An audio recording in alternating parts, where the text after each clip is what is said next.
okay, we're introduced to Leon again. And Leon's just found this care center.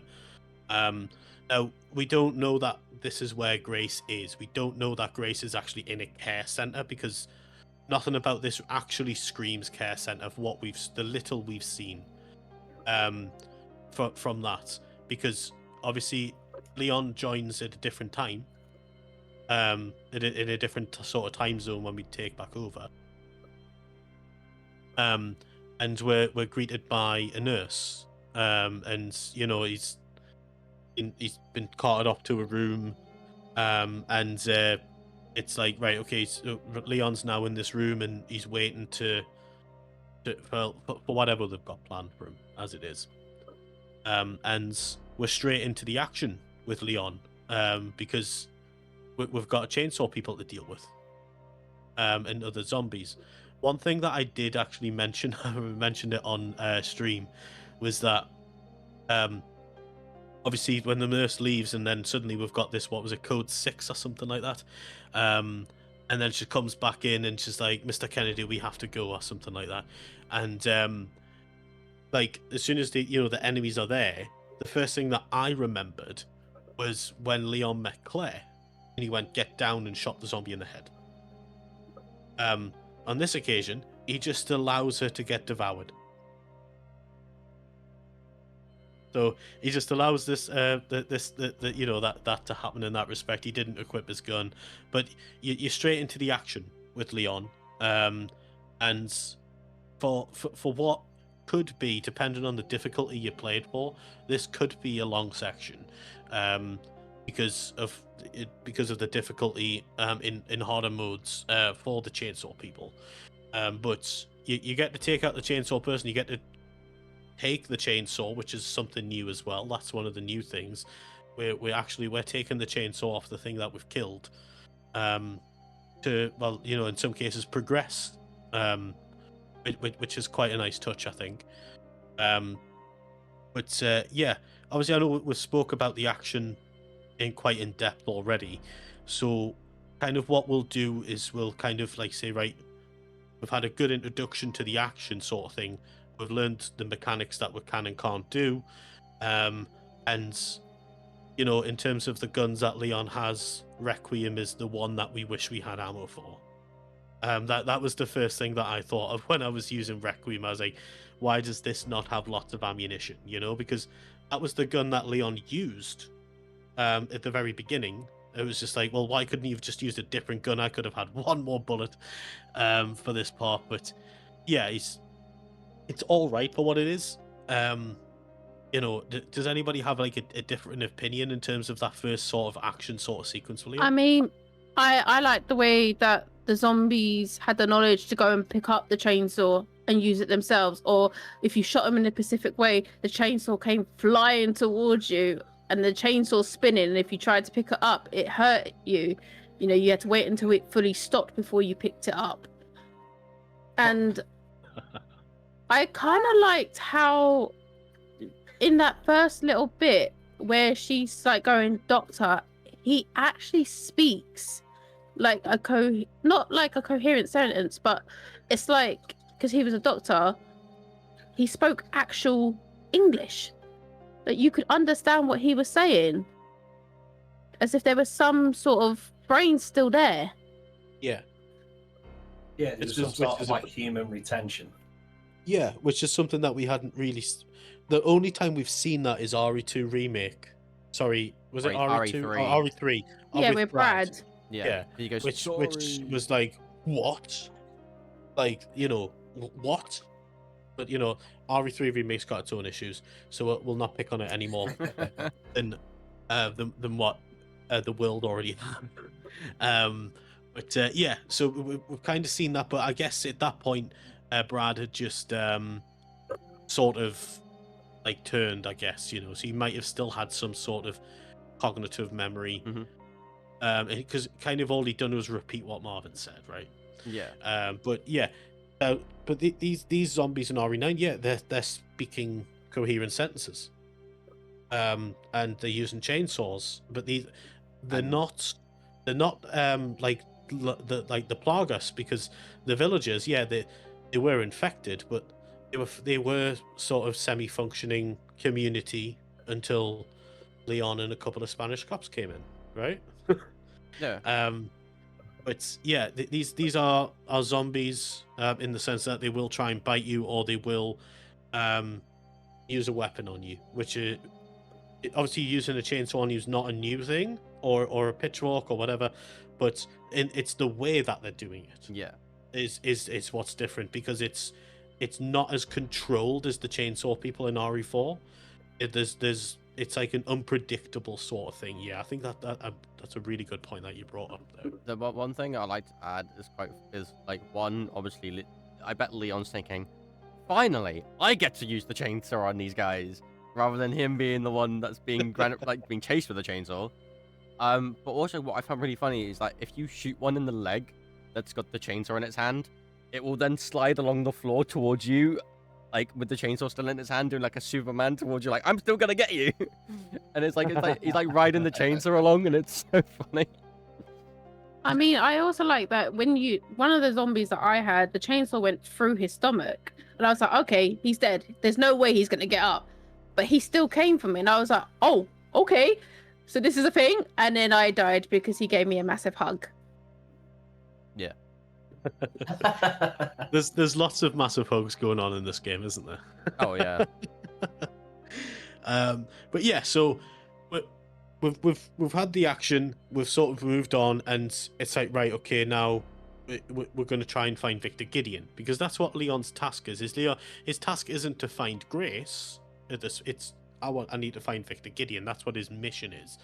And of course he does bump into Grace.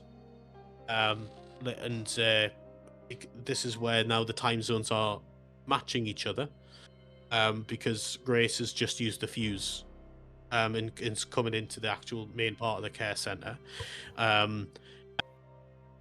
Yes, so we've just been joined by Davey Valentine. He's just finished his playthrough of RE9. But just from where we were, we're still at the beginning of the care center, Davey, so you haven't missed much. We are just becoming Grace again after being Leon. Leon, of course, shoots the girl in the head, and very, very, very kindly gives Grace the weapon with one bullet in it. Despite the fact it's his most powerful weapon, I can't get over the fact that, okay, it's very kind of you. There you go. There's a gun with one bullet in it. See you later. Question: what did everyone use that one bullet on? I didn't. I saved it. Yeah, I put Requiem away because I thought, obviously, by this point we know how powerful it is, and I thought we're definitely going to need to use this later. I'm not wasting this on just a random thing that it turns out I could have took down with a couple of handgun bullets. I'm putting this gun away and I'm saving this. Yeah. And obviously that's the only gun that you've currently got with Grace. Until obviously you pick up a handgun. There's two handguns in this section for Grace. And like the objective is quite clear. The objective is get out of the care center. And of course you try, the shutters are down, you can't get through that door. There's a perfect glass door with a puzzle on it, which of course, back in 1998, I can sort of forgive the idea for not smashing the window open and just jumping through. But it is Resident Evil, so we of course do have to do a puzzle. And at this point, even if you haven't played the game, there's going to be a crank in there somewhere, right? But yeah, so Grace's objective is to get out into the courtyard, so she can escape the care center entirely. And she now has to find 3 quartz pieces in order to actually unlock the door. And we meet Emily, because we need to meet Emily to get the key card to go into the first that'd be the west section, I believe, of the care center. In terms of Emily as a character, I'll start with you, Davey, because you've just arrived. what do you feel about Emily as a character? Bearing in mind this is just the start of the game. Emily, yeah. Emily or Grace? Emily. Emily is in the kid. Yes. Emily, well, first of all, just to rewind for a second, that one shot of Requiem, just to embarrass myself here. You know the fat butcher guy, the fat butcher zombie that you can't kill when you're Grace, but you can when you're Leon. You can actually. You kill can him. you can kill him with Grace. Well, no, what I did was I aimed my Requiem shot right at his head, and then I missed. That's what I did with my one shot of Requiem. But to answer your question, what did I think of Emily? I think, I don't want to jump the gun or anything like that. So I won't say like, as far as like when we meet her and stuff like that, I think you could tell it's going to be somewhat of an escort mission, but they sort of do it in a smart way. It's like, no, put her down, go and clear the area, and then pick her up again.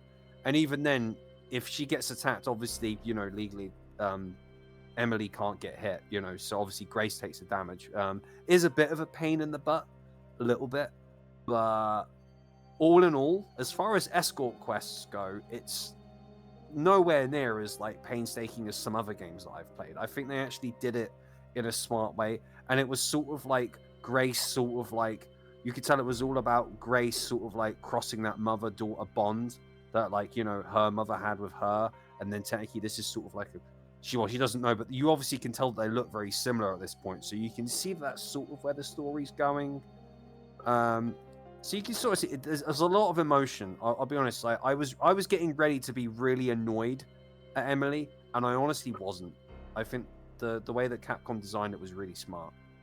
Yeah, so what I will say is, obviously, we're going a little bit further into the game at this point, so without jumping the gun too far, what I will say is that, of course, because Grace has a face, this is obviously was something that we mentioned in RE7 and 8, you didn't have a face. It is there, you know, there is enough differences for the average person to just think this is just a little girl. But yes, there are striking resemblances between that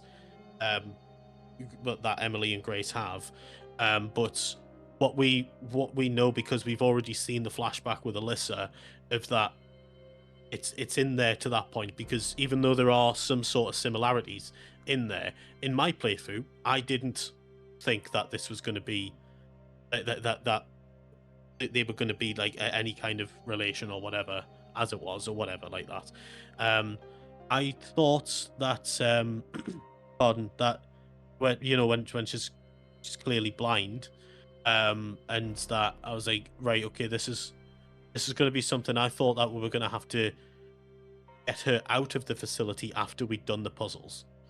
I didn't actually think that that she was going to be part of the actual puzzle itself, which can be a bit of an annoying part, because obviously Chunk is there and stuff like that when you go through to the next bit.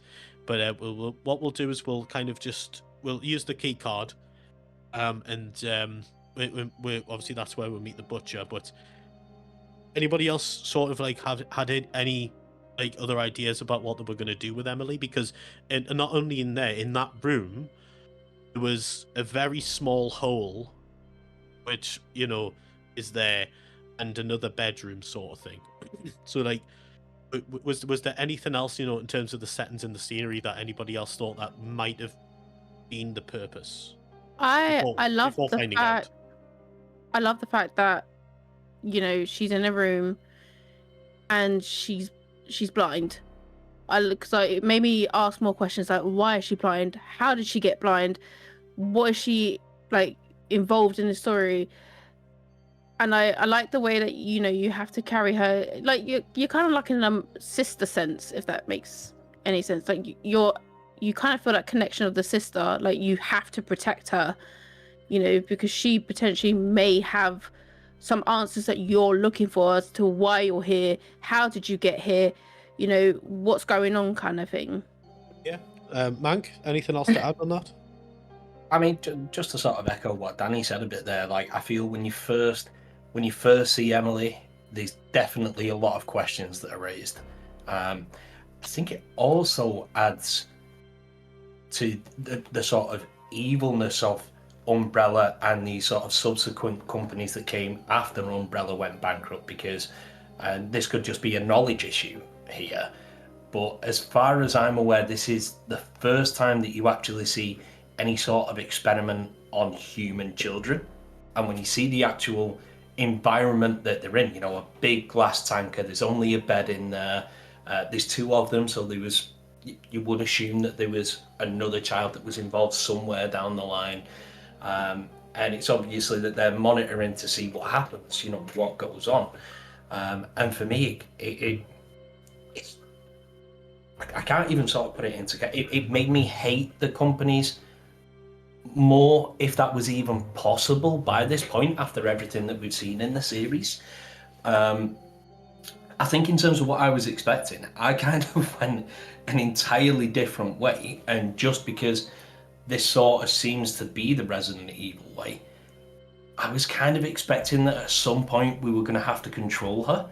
Now, how that would have worked with a blind character, I have no idea. Whether it would have been, you know, you've got to use her other senses, heightened hearing, or something really like cool that. Dynamic. Yeah, and that's what I was expecting. Obviously, I was wrong. I don't think it would have been possible to create a playable scenario, but that's with where the I was feedback expecting of it the to go. PS5 controller, that could have actually, in my opinion, could have technically been possible. You have to sort of like figure it out from the motions on the controller. But then what if you're playing it on a different system? So like, Yeah, that could be PS5 exclusive DLC. Get in touch with Capcom, Davey. I'm just floating the idea. Speaking as a half-blind person myself, you know, like that would be flipping awesome to see something like that. Yeah. Anything from you, Benny? Did you have a different idea or perspective or anything? I had a few theories, which we'll mention. Like, we'll have a different theory section later on, probably, which is probably the best because I have quite a few. What I feel was, I'm glad it wasn't another Sherry situation where you get annoyed at her because she wasn't being a nuisance. She never really got herself in any danger, really, for you to save her necessarily. It was just you clearing the way to then take her past. I thought that was a really good way of doing it. And from what I saw, it was like, oh, she's a little cute little girl, don't know what she's gonna do. Like, you gotta save her. Like, we gotta take her with her. You can't not leave her. And then, I could have sworn, like, correct me if I'm wrong, I could have sworn I read a file with the people, obviously, we know that she's there. There's a file that said that her and a bunch of other people were there for, like, a test experiment or something. And it mentions in that file, I'm pretty sure, that they show no emotion. And they're like, they don't really do social cues that well or whatever like that. I remember that file. And what I think is, she showed fear. She showed awkwardness, because obviously Grace was really awkward, and I found that hilarious because the first time she picks her up, she's like, oh yeah, I'm just gonna pick you up, it would be easier. Once you clear the enemies out and it comes back, she's like, I'm just gonna, you know, and she's like, okay, and then picks her up. I thought that was hilarious because it shows Grace's awkwardness, and it's like, right, you're being a bit weird now, what you doing? I loved it. I absolutely loved it. I think we got introduced to quite an important character, and I didn't hate a child character for once. Like, I'll stick it that way. I didn't hate it. Yeah. Can I just point out that also Emily is a blonde? I'm just throwing that out there. Oh, also, Kaylee's, I love her. She's so precious. You obviously learn a lot, about her throughout the game, but from first glances, she's just a small child who's been locked up, and obviously asking the questions of why is she locked up and why she looks a bit like Grace, and then you obviously leading them from that. Yeah, it's a good starting point. Yeah, no, it is. Because at this point, you've kind of just only finished the tutorial by the time you've actually met Emily, and you're going to move on to the next bit, which I think is one of the biggest things that I quite like, is because, of course, when you're playing through the game and it's like, right, I've only got this Requiem gun, which is obviously very powerful, with only one bullet, and it's like, right, where's my merchant?